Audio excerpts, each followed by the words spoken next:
Hello, in this video we're going to write quadratic functions in standard form whose graph satisfies the given conditions.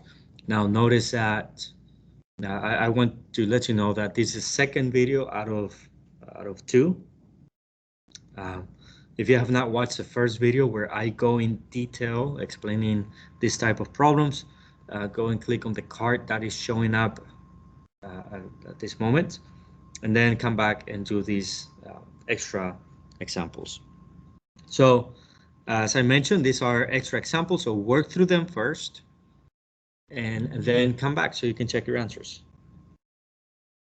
All right, hopefully you pause the video, you have worked through these problems.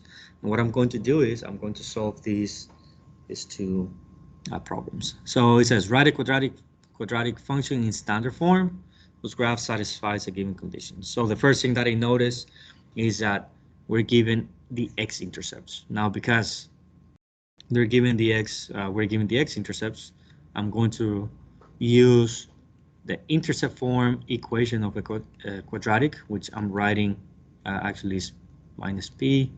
It doesn't really matter, but it's x minus p times x minus q. So p and q are the x-intercepts. P and q are the x-intercepts. Now it doesn't really matter which one is p and which one is q. You can just go in order to save yourself from doing some extra thinking. So I'm going to substitute the x-intercepts that are given to me for p and q.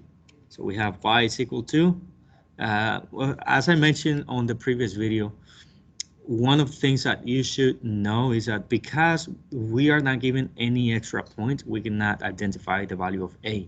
So because of that, we're just going to assume that the value of a in this particular equation is 1. So I'm going to say that a is equal to 1. Okay, so we have x minus negative 1 times x minus 1. Now let's simplify this. This gets to x minus negative 1, that's plus 1, and then x minus 1. Now because we're trying to write an equation in standard form, which is y equals 8x squared plus bx plus c, what we're going to have to do is we're going to have to, let me just zoom in a little bit, we're going to have to distribute what we have here. So we'll get y is equal to x times x is x squared, x times negative 1 is negative x, 1 times x is positive x, and 1 times negative 1 is negative 1. So we get y is equal to x squared. Notice that here I have a positive x, I'm sorry, a negative x and a positive x, so they're going to cancel each other out. It's like saying negative 1 plus 1, well, that's 0. And then I'm left with minus 1 over here. And that is how we solve this problem. And this equation is in standard form. Now, take a look at the second one. We have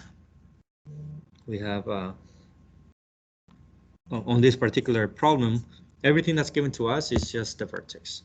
So because all that we have is the vertex, it will be a good idea to start our equation by writing an equation in vertex form, which is y equals a times x minus h squared plus k.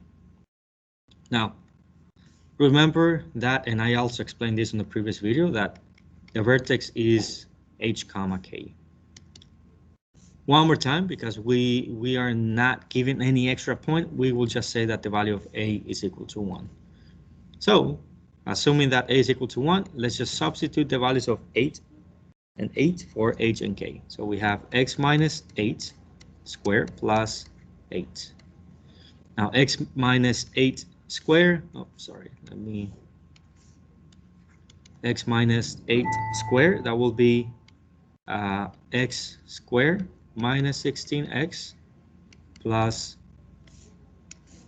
let me rewrite this, it looks a little bit ugly. So it's x squared minus 16x plus 64 plus 8. And we get y is equal to x squared minus 16x, 64 plus 8, that is 72. And there we have our equation in standard form.